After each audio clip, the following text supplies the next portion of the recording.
Hi, everyone, and thanks for checking out this movie review. So, I thought I would come on here and do a quick review about a movie that I recently watched. It's part of it's in my horror anthology section, even though technically the movie itself isn't an anthology movie. It's part of a larger anthology series. And that, of course, is Tales from the Crypt presents Bordello of Blood from 1996. Yeah, I thought I'd come on and give you my thoughts and review on this movie. First time watching it. So this is a 1996 American horror comedy film directed by Gilbert Adler. Basically, the film stars Dennis Miller as Rafe Gutman, who's a private investigator hired by Catherine Verdoc's Erica Elenick to investigate the disappearance of her brother Caleb, played by Corey Feldman. His investigation leads him to a bordello run by Lilith, played by Angie Everhart. Gutman learns that the prostitutes are vampiresses and must team up with uh, televangelist Reverend J.C. Current, played by Chris Sarandon, to stop the vampire threat. So the film opens with a group of treasure hunters that explore a forest until they find a cave containing the coffin of Lilith, who's the mother of all vampires. Um, this guy, Vincent, takes out a box containing the four sections of her heart and puts it into her body, reviving her. She kills all the treasure hunters except for him. Um, and then, meanwhile, after having a fight with his sister Catherine, Caleb Verdox goes up to a dive bar where an odd man named Jenkins tells him of a brothel hidden to a funeral home. Caleb and his friend Reggie visit the address where Mortician McCutcheon forces them at gunpoint to climb into a coffin that takes them to the said brothel. However, they are unaware that the prostitutes are all vampiresses, turned and led by Lilith. Richie is seduced by a prostitute named Talala, or excuse me, Talala, and then killed by Lilith. She turns Caleb into a vampire. When the police fail to find Caleb, Catherine reluctantly hires Rafe Gutman, a cynical and sarcastic private investigator played by Dennis Miller. Rafe tracks Caleb's trail to the bar where Caleb's friends direct him to the funeral home. So the movie sort of goes from there. Then he investigates what's going on there and everything, and that kind of gets us into our movie. So yeah, that's sort of the setup and the premise of Bordello of Blood. I'll just kind of go through the cast quickly. Dennis Miller, of course, plays Rafe Gutman.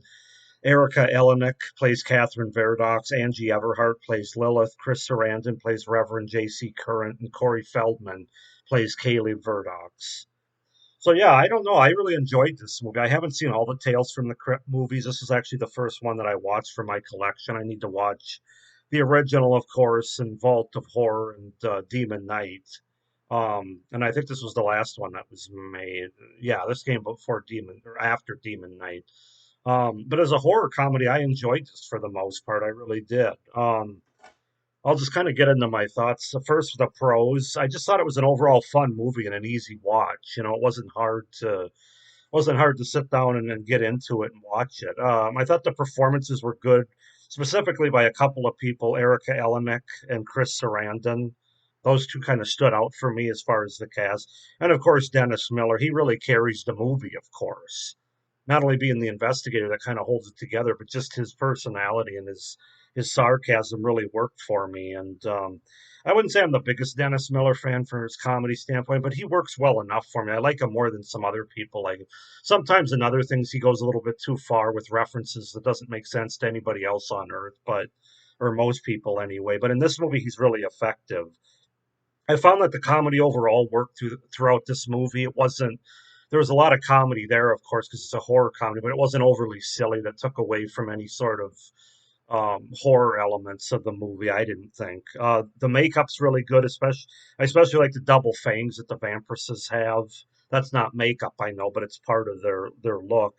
The special effects worked with as far as the blood and the gore was concerned. Anyway, I enjoyed that. But yeah, Dennis Miller is the one that really makes this movie go. He really makes this movie work with his performance and just his comedy. I enjoyed the beginning of the movie with the setup of the treasure hunter resurrecting Lilith.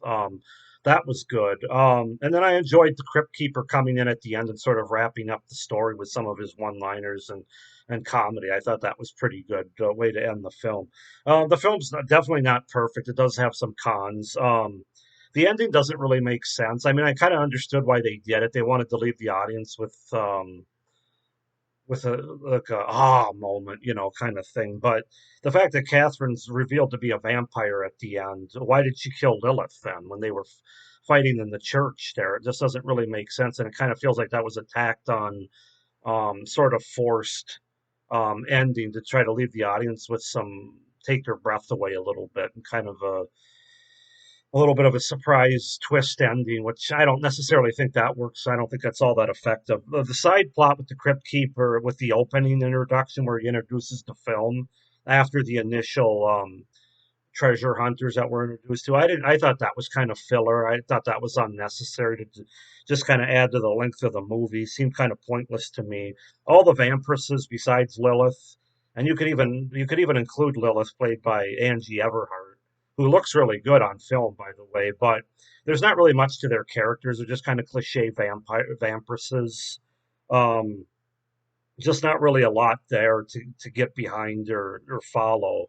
Um, some of the effects are pretty cheesy, like whenever they use the lightning or the supernatural stuff. Like at the end, when spoiler alert, if you haven't seen this, of course, all my reviews have spoilers, so you should know. But Lilith gets killed at the end naturally. She's stabbed through the heart by Catherine with a cross, which that goes into what I was saying before. Why would Catherine kill her if she's a vamp? Because at this point she was already bitten and a vampire. Um, yeah, those kind of effects don't work when it comes to the supernatural lightning and stuff. It's not really a terribly well made or competently directed all the way through movie. You could tell it has its issues with competency and stuff, but if you're going to sit down just to have a good time with a horror comedy, you could do a lot worse than this one, in my opinion. I really enjoyed it. I'm going to give it an 8 out of 10 as far as the horror comedy rating goes.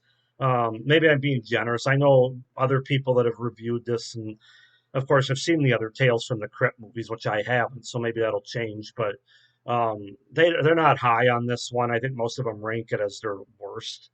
But I liked it from what I've seen so far and what I know. Dennis Miller carries the movie. He was really good. Erica Elenick was good. I thought it worked well enough. Like I said, got a lot of flaws, but it's a fun watch, a good horror comedy. So go ahead and give me your thoughts down below in the comments, guys. If you've seen this movie, what you think of it, what you can recommend for other movies in the Tales from the Crypt series, your favorites. Please like this video and subscribe to my channel to see future movie reviews as well as series rankings and reviews. Thanks for watching this video. Stay scared. Bye.